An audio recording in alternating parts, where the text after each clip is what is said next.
Hi everyone, and welcome back to the Arsenal Fan Theory podcast. It was a disappointing night at the Emirates last night. I really felt we could have won that one. A silly mistake from Nketiah really put us into trouble. But more than that, there was a lot of mistakes or lack of finishing touch in the game in the first half, especially. And tonight, I've got all my hosts back. Dean is back with us tonight, and we've got a special guest, Reinier from a Tottenham supporter. So we'll have to see how it goes tonight with his input, especially because after the Leicester review, we're going to have a look at the big London derby this weekend.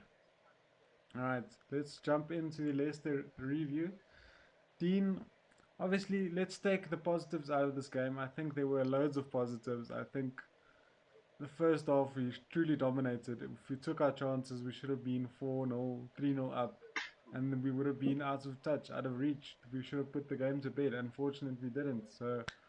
Um, but yeah, let's talk about the positives. What were the main positives you saw out of that first half? Yeah, so Brendan, fully agree with you there. But yeah, let's just touch on the positives. Sheep is, I'm not exactly sure on these stats, but I think Kasper Schmeichel must have made 4 or 5 important saves in the first half. Even Arteta came out afterwards and praised Schmeichel, which he had every right to. Schmeichel definitely kept him in the game for the first half. But yeah, touching on the positives, there's defensively. I think that's the biggest change we can all see under Arteta. We are definitely a lot harder of a team to break down. We're not this team that keeps getting caught on that counter attack. Any of these problems, Arteta has truly done us justice in the defense. Of course, there's a long way to go in the defense, and I think a quality signing in this. I don't know if we call it the summer now or what we call it, but the next transfer window, if we can get another quality defender coming in with Saliba, oh, I don't know, maybe Saliba is what we're looking for. So definitely positives on the defense, offensive side. As I said, we tested Schmeichel time after time in the first half.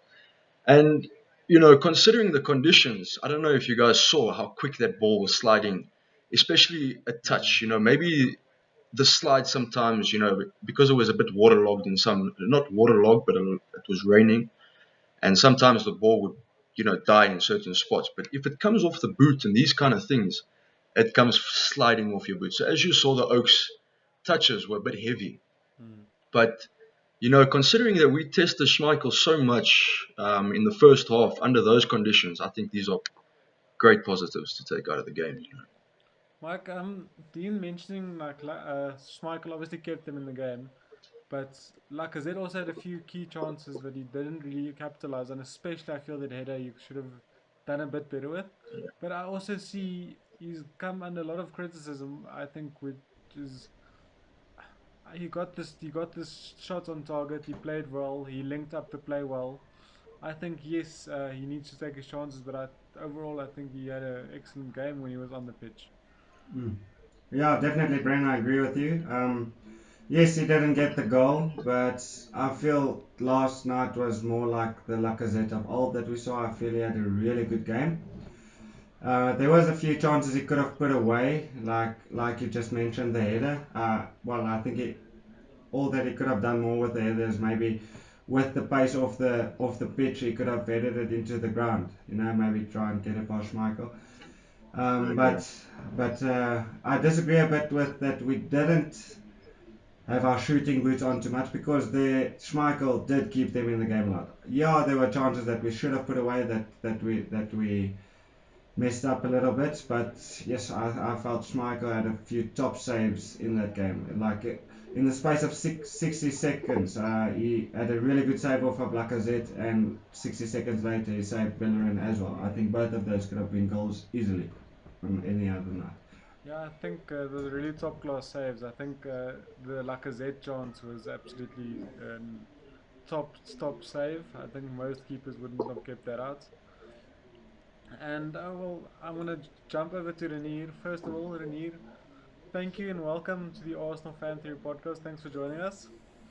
Thanks, man. Reinier, you before the podcast started, we spoke a bit, and you said you watched most of the first half, and obviously you saw the highlights and the incidents that happened. What were your thoughts as a Tottenham supporter? Throughout that first half, were you hoping for the slip up, or were you a bit afraid of the weekend coming up? To be honest with you, Ren, I personally dreamt of having Arteta as our coach instead of Mourinho starting. I think if we can start with that. Um, Look, waking up in the morning, checking the score on a 1-1, it's absolutely shocking thinking they couldn't pull the game through. So, with all due respect, if we were to play you guys on this weekend with the type of intensity that Arsenal did show within the first half, and they can pull that through on a whole 80 minutes, I personally don't think we have a chance. Our defense is not even up to scratch. However, maybe on the counter we could do something, but taking on how the front three played between Saka, Lacazette, and Aubameyang, it's an absolute menace. I think Arteta really brought Pep Guardiola's tactics through, and that showed on the pitch. I think it's quite interesting what Neer said there, especially the combination we saw between Saka, Laka, and Aubameyang. Obviously, I think we all expected Saka to not be as influential as he was because he's been struggling on the right hand side of late. And I think the last two, well, the previous game he scored, he wasn't that influential, but this game you could really see him being a big part of the attacking volley play. What do you think? Do you think it's just getting used to that right hand side, or it's something just clicked for him? Well, yeah, let's divide those questions up. Let's take it on his performance firstly. I was listening to what Arteta spoke about Saka and why he's moving him around. We'll chat about that now. But yeah, I think his performance was was a much improved performance from the previous week on the right hand side. It's exactly, it's getting used to, yeah, playing in a new position. You're using your right foot a lot more than you're using your left foot, and of course, depending on how he plays, cutting in, out, all of this kind of stuff. It's basically moving from your left foot to your right foot. You know what I mean? So it is a change, but yeah, touching back on why this is happening. Saka is a young player. He's only 18 years old. I think he's turning 19 this year, but he's still only 18 years old. So this kid has a massive future and probably 20 more years in the game ahead of him. But now what Arteta's doing is, you saw this with Raheem Sterling at City and even at Liverpool before he moved to City. These young players, they take them. Look at Saka playing on left back to left wing, into central attacking midfield, now to right wing. So what this is doing is just kind of giving the player more of an all-round technique. Instead of him just focusing, running down the left, doing his thing that he does every day on the left-hand side, we're now, Arteta's now putting him into, unfamiliar positions and getting him used to doing things he wouldn't have to necessarily always do, but it's going to come in handy in certain situations down the left-hand side. So this is why it's happening. That he's moving from all these positions. Of course, I rate Arteta sees his best position on the left hand side, but he's just trying to give him. Arteta even said this is only going to happen for the next year, well, probably 2 years. That he's going to do this with him, and then he's going to stick him into one position, whichever it feels. If it's the right, wherever. But yeah, this can only be beneficial for Saka and for Arsenal going forward. That he's playing more of a versatile role. You see this with Willock and Maitland-Niles and all of these guys playing different positions. Maitland-Niles was a bit unlucky not to start, in my opinion, but I could see why Arteta would keep the team the same. Mike, I'm going to jump over to the second half. Obviously, the two big controversial factors. I think the one was at the end of, well, that's come up now. It was the end of the first half, was the Jamie Vardy Mustafi incident, right? And then obviously the Eddie Nketiah red card and the offside decision. I want to give me your perspectives on those three scenarios. Well, Brain, I agree that Nketiah's was a red card. I'm not too happy with him about it, but we'll get more into that a bit later. But saying that, if Nketiah got the red card, Vardy should have definitely got the red card as well. You know, he kicked Mustafi straight in the face. There's two linesmen, a referee, VAR, and nobody seemed to pick it up. I don't know how that happened. We also looked at the stats a little bit. Leicester fouled us 14 times without getting one card as well. You know, so I don't think the refereeing was too good on the night. And then with the offside, well, with their goal, it was a very, very close call. I think it's very difficult to see who was it, Perez, I think, if he touched the ball before it got to Vardy. But you know, they only looked at two angles. With all the cameras that are in the stadium, I think there were a lot of more angles to look at it. But yeah, it was a difficult decision, so I'm not too upset by that one. But yeah. Yeah, obviously, they obviously have a few more screens in front of them that they show on the TV that we see. But yeah, it did feel a bit like injustice. So I want to get the biased or the unbiased opinion here because obviously he doesn't support any of the teams. What are your opinions on those three? Well, let's give the two red card situations: the Vardy and Mustafi, and the Edin Ketia red card. What is your opinion, Reinier? So, okay, let's start with the Vardy Mustafi red card. Now, firstly, VAR is brought into the game to make it fair to every single team playing. Okay, um, I don't think they're utilizing it whatsoever. So, not to touch too much on VAR, but there's so many games going past apart now from this red card decision that you could clearly see what the outcome of the situation is supposed to be, but it's just not happening. I do feel that some referees are losing their common sense to VAR, to be honest with you. So, firstly, with regards to the red card on Vardy that Vardy should have gotten, it's a clear kick to the face.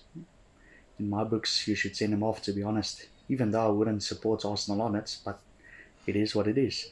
Um, Going over to the Nketiah red card, it's clear. I mean, there's no doubting the red card whatsoever there. It studs up, it's reckless, it happened, and you deserve to be sent off. That's quite. Sorry, just hold on. We're getting our meetings almost up. So I think we're just gonna wrap up the Tottenham game in the next few minutes. Sorry, the Leicester game, then we'll move on to the Tottenham game. Um, Dean, it was quite interesting that Reinier said, I personally don't see Vardy as a red card because I think both of the players are out of control on the ground. He was sort of rolling around. You that's been in the game coaching, what's your opinion, especially on the Vardy Mustafi uh, call or non-call, we can call it? Yeah, firstly, it's jeepers. It is difficult. At the end of the day, like you say, the players were falling, and yeah, there doesn't look like there was any downforce or anything, which I don't even know they truly looked for. So now that's a discussion that's got to come into play here. I fully agree. Nketiah red card, done deal. Was Nketiah a mistake? You know, there was no intentional malice with the Nketiah one, and of course, red card deserved. But now, then you look at the Vardy one, no malicious intent. Um, but yeah, a red card offence, studs to the face. That was pretty much studs to the face. I think it was, the heel, but Mm. the heel's just as damaged, because there's a lot of protection on that heel. There's hard rubber or hard plastic there on the heel. So yeah, both were very malicious challenges, and yeah, you could see that the Vardy incident could get a red card. Do you think maybe it was that Vardy immediately apologized and everything like that, or that there was no downforce with Vardy's foot? It was just natural downforce. There was always a natural downforce there. So it is difficult, but yeah, I don't know if VAR has been properly utilized. You look at the ref running up to the screen over there, they show him one view and he makes his decision there. I agree it's the right decision. It's not what I'm touching on. But angles or the wrong angles. Of course, they'll choose the right angle to show the ref, but the ref should probably look at 3 different angles or 4 different angles. Or of course, he doesn't want to be there for too long, but it took him 1 second to look at, or 2 seconds to look at one angle. He can look at another 1 or 2 angles. Not saying that it wasn't deserved red card as it was. But yeah, we can easily see the Vardy one going to that as well. But I didn't see any malice from Vardy's side. Yeah, well, Brain, I just quickly want to jump in here as well. To me, in my opinion, what it looked like, it was a kick out of frustration from Vardy. He was So nowhere you close think to there the was ball. malice? I do. Well, not intent to hurt Mustafi. It just looked like he lifted up his head and he just threw out a kick in frustration. And it happened to hit Mustafi in the face, but that doesn't matter. It's still a red card, then, in my opinion. And he still tried to justify it by showing Luis now he gave Mustafi an elbow to the face. His elbow wasn't close to Mustafi. I So, thought I saw that. yeah, he But He did. did jest at so that. He you see, did that's the jest. problem with VAR at the end of the day. VAR is a person's opinion. You know what I mean? So Michael can sit there one day in the technical area and decide that's a red card. The next day, Brendan goes and sits there and Brendan says, no, I don't think, So that's always going to be the problem with VAR at the end of the day. Oh, there's too many grey areas, to be honest. There's too many grey areas still in the game. Yeah. It's, I'm afraid I think the meeting's gonna kick us out now because we're on Zoom apparently and we've got a 40-minute time limit and we took a bit long to get started. So Brad? yes, Sorry, just to let you know, I got the notification that it said the meeting's been No upgraded to more. unlimited minutes. okay. So let's keep going, and if we cut out, we apologize for that. Let's just put that disclaimer in there. All right. I don't want to spend too much time on the Leicester game because I feel it's still a bit raw, but especially if we do the player ratings right away, I think we might give a bit of a biased opinion regarding the situation. I know Michael is fuming at Eddie Nketiah, which I feel he's been put on the field to chase down the ball and try to make chances. It's just unfortunate he was a split second too late with his foot. On any other day, he would have nicked in, took the ball away, and he might have been on goal. So I just want an overall rating on the day for the team and then for the manager from each of you. So Michael, as you had such a big opinion, what is your rating for Arsenal, the team, and then Arteta on the day? Well, once again, Bren, it was a tale of two halves for Arsenal, as it is a lot of times. So, first half performance, I would give probably close to a solid 10 out of 10. Second half, I don't think we did too well. We gave Leicester the chance to come back into the game. So overall, I don't really like giving halves, but I think tonight I'm going to start doing it because I feel it's maybe a bit unfair to give a guy 6 when he deserves closer to a 7 or whatever. So I think for the night I'll give the team maybe 7.5, just purely on that first half performance. And yes, Arteta, the way we started the game, again, he made the right decisions, he made the right calls with the team. But I feel his substitutions weren't correct again. Yes, I understand bringing Katie up because he's a hard worker. I probably would have brought on Pepe over Willock. I would have brought on Torreira earlier. Probably would have brought on Maitland Niles. Um, but yeah, so I'll give Arteta 7 for the game. But Bren, also just to touch on that, Nketiah, I actually had a chat with you. Arteta's always full of praise for Nketiah. He's got a lot of potential. I know he's still a youngster. He's been scoring a bit of goals, but I'm not seeing the quality that Arteta sees in Nketiah. Yes, he works very hard. That's what he does for me in the team. Other than that, I can't see why I should play. Well, why I should keep Lacazette out of the starting 11. Well, I also feel like it still had a bit to give, and especially in this game, he was definitely causing problems. And Brendan Rodgers also said after the game that Lacazette was one of the main threats throughout the night. Pulling defenders out of position, creating overlaps. So we might have. But in other games, it worked extremely well where Willock and Nketiah came on, and when the teams were chasing us, they were able to hit on the break. So it's difficult to call. I'm gonna probably give Arsenal a 6 out of 10, just because I feel it's a bit of the old Arsenal letting things slip under pressure. I understand it's a red card, but it's, I don't know. We probably must be the most red carded team in the league this season. And uh, Arteta, I'm gonna give also a 7 out of 10. I feel his it's been tough for him, making decisions on the sideline. It's always been influenced by injuries and red cards. The two times we've had a clear run, he's made the right decision. So Reinier, we'll get back to you as soon as we go to uh, the Spurs preview. Uh, Dean, No problem. what's your ratings? Yeah, the team I also give a 6 out of 10. Again, maybe even going towards a 5. Yeah, so but yeah, 6 out of 10 just purely on the first half. First half we should have put the game to bed, but yeah, end of the day it's exactly like you say, Brendan. It felt like the Arsenal of old. And even going into half time, it just didn't feel right that we hadn't scored another goal or two, especially with the team that Leicester have and, a striker like Vardy. But yeah, on the day, Arteta, shucks, at the end of the day, I don't know. I don't think Pepe works on the defensive side of the game. So, to bring him on, I don't, Willock works for you. And shame, he had a chance to almost score in the second half there. So, yeah, I think Arteta did well on the day. He was unlucky he's not at fault for the red card. Nketiah was, to me, Nketiah probably reminds Arteta of Gabriel Jesus.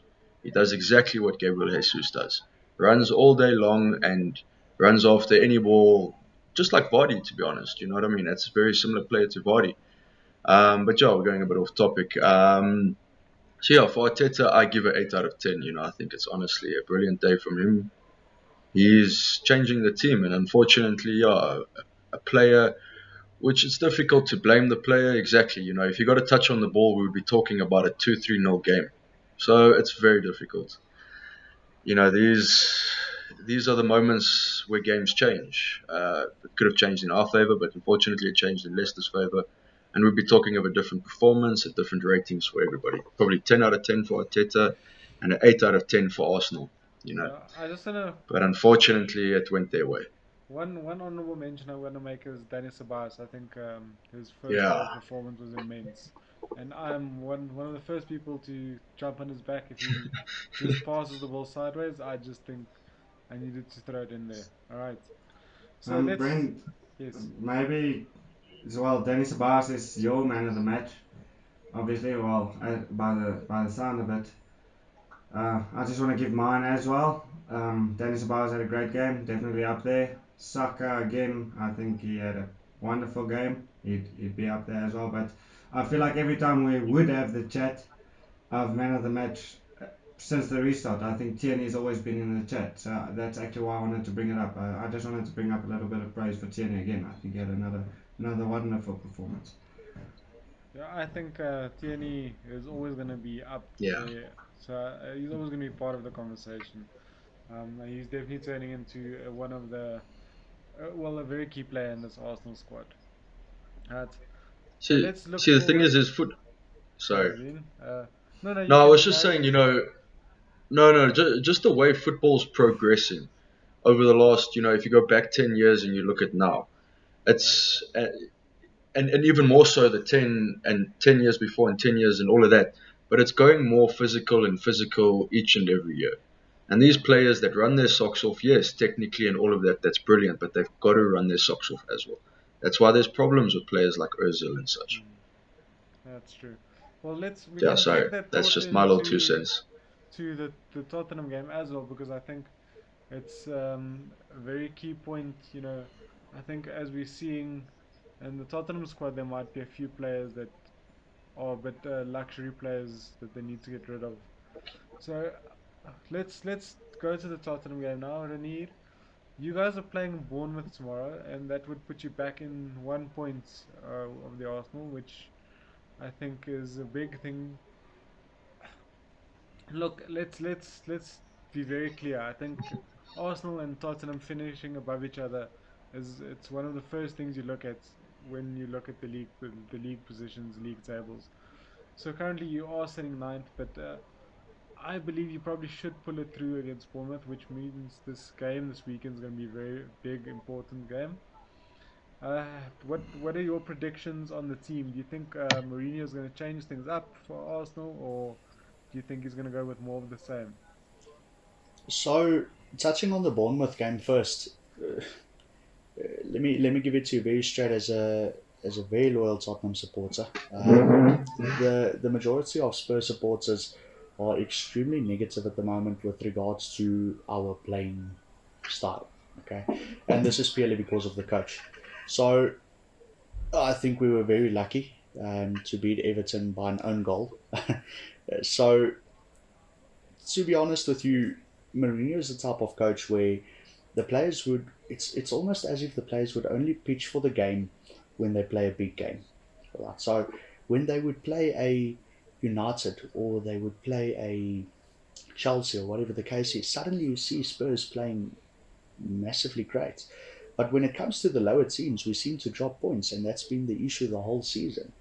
Um, if the guys have their heads on straight, I think we would be beating, let's say, Bournemouth by about 2 goals to nil.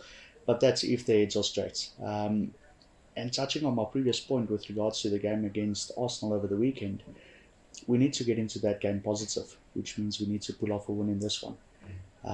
However, with regards to your game last night, once again, if Arsenal were to play the type of attacking style that they played in the first half last night, we would be in for quite a hiding. To be very honest with you, but nonetheless, you stay positive, and we hope it'll work out. Well, you need to be careful. I think a few of your Tottenham, I don't know, some of the other people that support Tottenham are gonna think we set you up and got No, no, very not at all. Tottenham shirts before. Being very honest, guys. Dean, Michael, I want you guys to jump in if you think you wanna direct a question to Reinier. I think we've been trying for a while to get a few supporters from other clubs to come on this channel. So fire away if you feel necessary. Um, let's quickly just look at from the Arsenal's perspective, Mike. Um, do you think we should change anything up? I think probably we need to bring in Pepe. I don't know at the expense of who though. That's the other problem. What do you think we can expect to see on the weekend against Tottenham? Again, I agree with you, Brian. It's very difficult to justify sitting out one of our players over the Leicester game. I think everyone actually had quite a good game, but I also expect to see Pepe again. He's had 2 games rest now. He was there on the Leicester game, even though he didn't play. But again, I don't know who would come out. Obviously, the most obvious choice would be Saka because Saka has been playing on the right. But you also can't take out Saka after one match week he scored a magnificent goal and then another great assist. I think he left Johnny Evans for dead on that assist. So yeah, it's very difficult to decide who would miss out in his place. Um, yeah, Dean.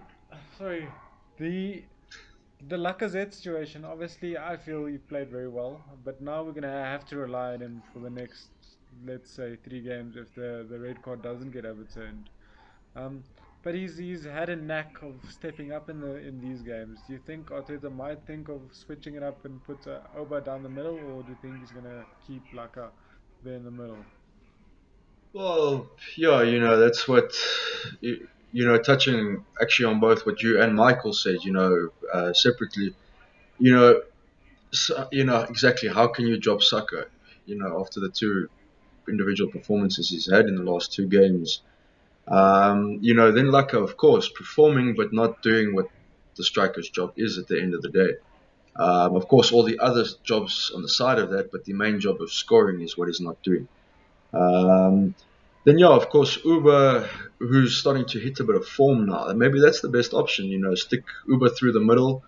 Let's see if he, gets a couple of more opportunities down there. And then, of course, Saka on the left. And I agree with Michael. I see Pepe coming back in. Yeah, he's just a massive threat. I think the reason why we can't see Pepe in every game at the moment is because, the adjustment from foreign leagues to the English Premier League is the whole winter break issue and all of that. Yeah, they had it, and there's a big break now, but now there's, so, normally when players come from other, continents, well, not continents, other European leagues and stuff, they maybe not technically and all of that, but definitely physically and, fitness wise, they do take a season or so to adjust to being able to play every game. Yeah. So I do see Pepe coming in as well. Yeah. So I would actually like to see that Pepe, Uber and then Saka on the left. Yeah, well, I think that would be dangerous. Reinier, from the Tottenham's perspective, which combination would you least likely, or would you least like to see lining up against you on Sunday? So, honestly, Aubameyang is a very very clinical striker. So in my point of view, I couldn't understand why Arteta's never played him through the middle. It baffles my mind, to be honest. Um, so it goes both ways. Your chances of scoring with regards to the formation you played last night, I think it'll be very favorable in your opinion. Um, However, if there were to be a Saka on the left, Oba in the middle, and Pepe on the right, if they actually play heavy attacking football, I think that would mostly be the most feared combination to play against us. Well, I definitely think with the aging backline of Tottenham, Mike, that if we go with a combination of Saka, Uba, not Saka, Uba, and Pepe, we could really give them problems because I didn't watch the majority of the game, but I saw like Vertonghen and Alderweireld aren't really in their plans that much anymore. Davies has been struggling, um, so there's definitely a defense to get at. Especially Alderweireld out. Yeah, so there's definitely a defense Alderweireld to out, get I at. haven't seen him at all. We'll No, he's been on the sidelines each and every game. He plays on the sidelines. It's absolutely Yeah, crazy. and when Alderweireld out and Van Tongen played in your guys' centre, that was probably the best centre pairing in England at the time. Going back about a year and a half ago when you guys were in the Champions League final Agreed, and yeah, lost to Liverpool. definitely. That was the best defense, honestly, at that stage. And that's sad to say from an Arsenal supporter.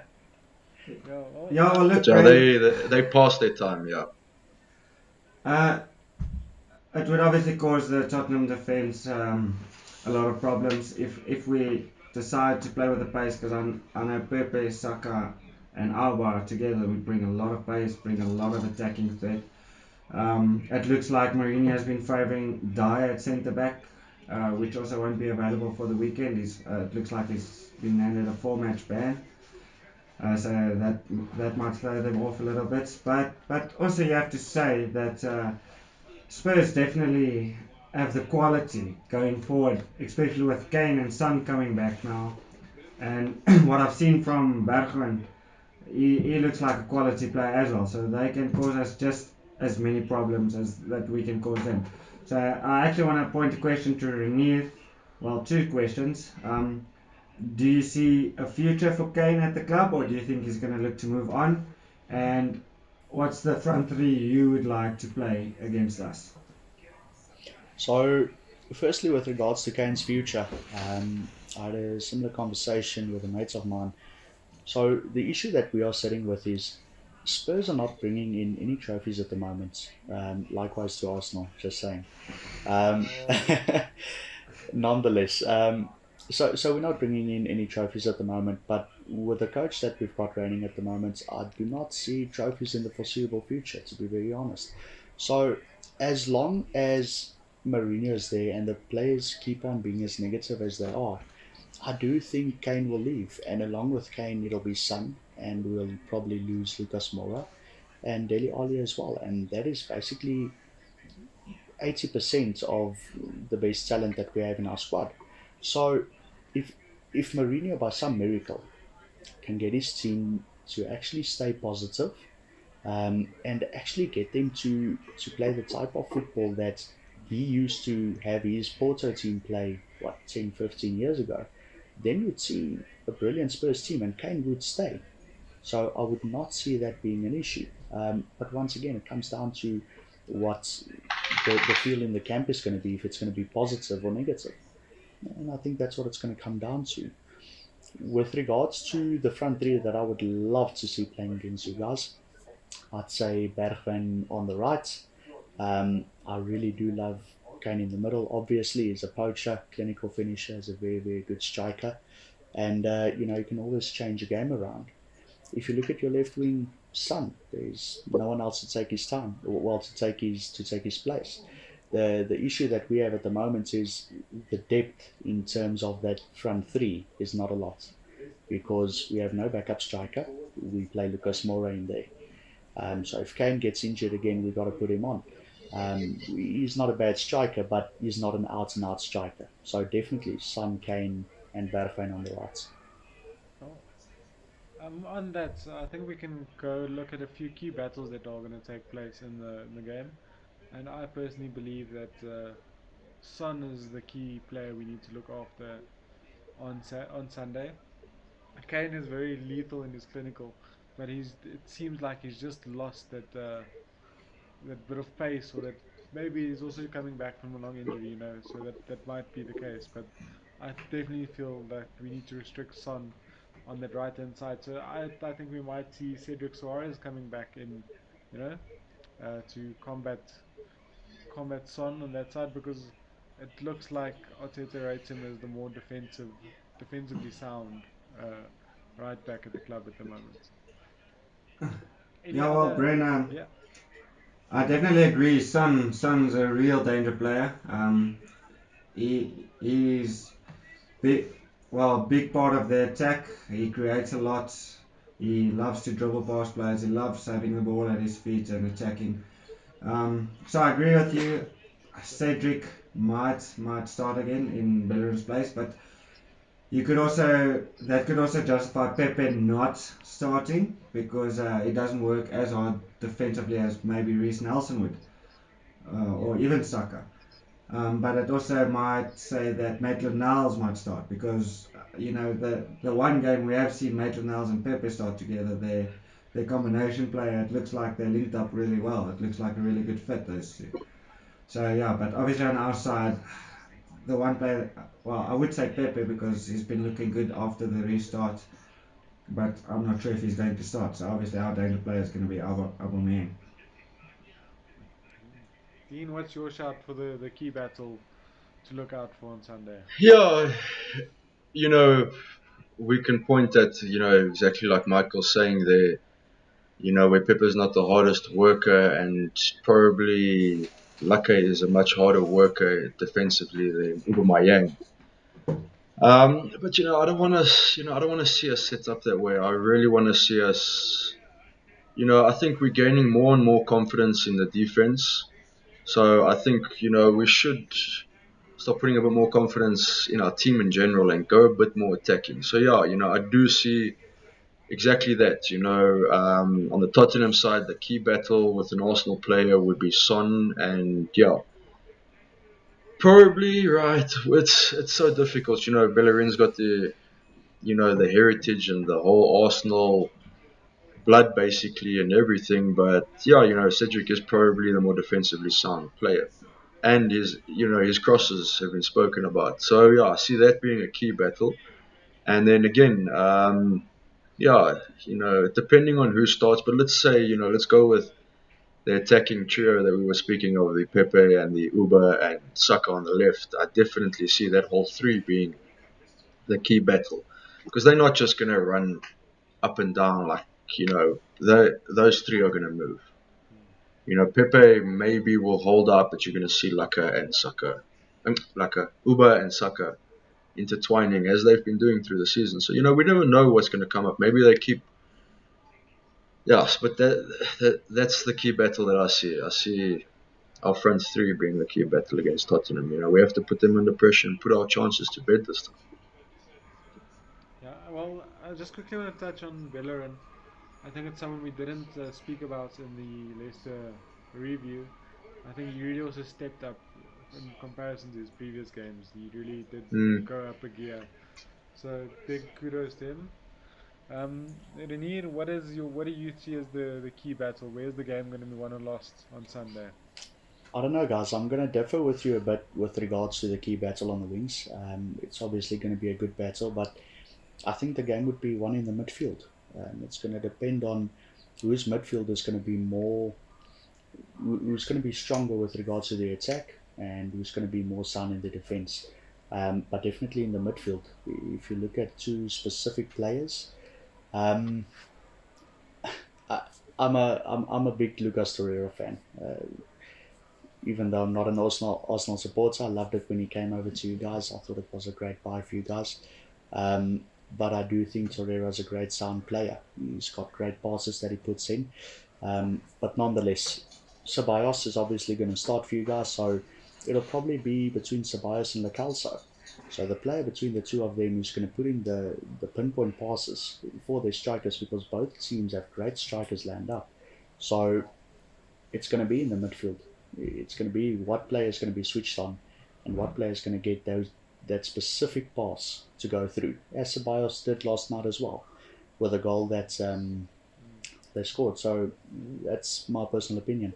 Well, I can definitely see where you're coming from, but I think we're us as Arsenal fans, it's been probably one of the first, except the Norwich game, of course, where the midfield's been so involved in the build-up play. I think I haven't seen Ceballos that influential since Burnley in the first day. So it was really it was something new for us, and I think it was great to see the team playing like that. Let's go score predictions on the night. Um, I think we're probably gonna get up winners, but I still see them scoring a goal. I'm gonna go for a 3-2 on this one. Dean. Yeah, shucks. I think our confidence is more on the high. It's just correct me if I'm wrong. It is a Tottenham home game, huh? Yeah, we're Mm. playing at. Yeah, so I don't see that being much of an effect this time, and Arteta's already come out and said that he feels the players are playing better because of, Jeepers, you've seen the pressure that's been under the players at the Emirates or on social media for the last 5 years even. So I think they are enjoying a bit of the limelight off of them in a sense of there being no fans in the stadium. So yeah, to me, I see it dominating. I'll be honest, I see it dominating 3-1. I do see us making a mistake or an individual brilliance from a Harry Kane or Son for the one goal for Spurs, and I see us cracking 3 goals in 3-1. Yeah, Mike, what's your prediction? I just want to add on to that. I just think, obviously, the London derbies we've always seen, even doesn't matter what form each team is in, they always step up, and it's always a quite intense match. Yeah, well, Brent, you just took the words right out of my mouth. Um, yeah, we've been talking about the previous games, about the form over the season, but we all know with the North London derby, form gets thrown completely out of the window. Both teams always seem to step up for this game, no matter where it's played. I think it's going to be a very cagey affair. I think it's might be a few tempers rising. I think it might get a little bit physical, or not physical, but I think there might be a few hard tackles flying in. But I do see us coming out on top. I see Pepe giving us one of this, looking for the Spurs crowd, and I also agree with him. We'll come out 3-1 winners. Okay, and are you gonna break the trend, or are you also going for an Arsenal win? Yeah, You can't. guys, as I said. So yeah, I know. touching on what Mike said, it's a London derby. It's a different kind of feel, but then again, the crowd's not there for that specific feel. So it depends on what Mourinho does with our team. If he gets them psyched up and he plays like he plays against the big boys, then I do think we may be in for an upset and we could get a 3-2, but it's going to be a high-scoring game. Nonetheless, I do see a 2-2 from my side. Yeah. I'm just presuming here. It sounds like you're taking a slight dig at Arsenal, saying that we aren't maybe one of the big boys anymore. But No, I'm meaning versus ourselves. by playing the big boys. Right. As I want to finish up on this episode, maybe just to have a look at what we think the final league positions would be between these teams. I think this game is gonna have a big influence on where the teams finish. So with that being said, Dean, where do you think Arsenal are going to finish up, and obviously are they going to finish above Tottenham? Shucks, okay. First, I do believe we're going to finish above Tottenham. I agree with you. The game against each other is probably, because that's going to push practically 6 points between each other after that game. We're going to go three or four. They call it a 6 point game, I do see Arsenal, ending above Spurs, but we shouldn't be, neither of these clubs, neither Spurs or Arsenal should be striving to be above each other. We should be striving to be on top of the Premier League at the end of the day. We should forget about each other. But so I think after the Leicester loss, that was a massive blow to our Champions League hopes if City's banned. I saw us, if we won the game on the weekend, I saw us coming fifth. Now, shucks, I still see us coming either fifth or sixth. I see us more coming sixth than fifth, but there's still the chance for fifth. But it's a very slim chance. Leicester, I see Man United and Chelsea being too strong. I see Leicester dropping out of the top four, going into fifth. Leicester's still got another two. Well, Leicester's still got Sheffield United. Then I don't know if it's Sheffield United, but I think it's Sheffield, then Bournemouth, then Man United but then two of the big teams. So I can see Leicester dropping another 9 points. We are 9 points behind them, but the goal difference is much higher. So we need them to literally lose 3 games and draw 1 game out of the remaining 4 fixtures for us to end fifth. Yeah, Don't see that happening. They've got Leicester. Leicester's got Sheffield. Well, they've got Bournemouth, Sheffield, Tottenham, Man United. So they do have a. So there we go. Sorry. I just got the order wrong.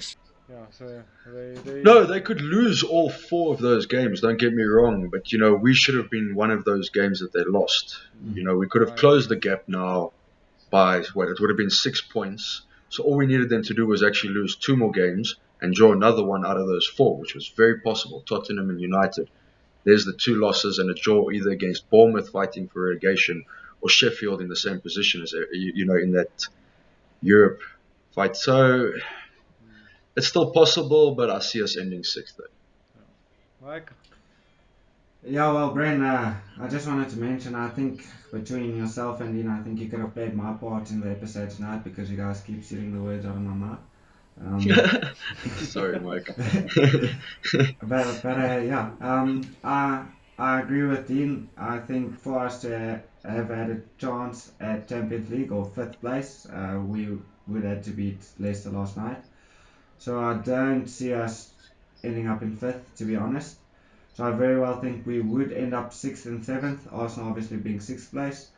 But I also feel like we're forgetting Wolves a bit, they both they are on the table in both of our sides, so they also might very well end up 6th and we might go to 7th and 8th, But yeah, so my prediction would be Arsenal 6, Spurs 7.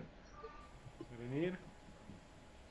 Yeah, I don't necessarily see us changing too much from the table. I think we're 9th at the moment, eh? Yes.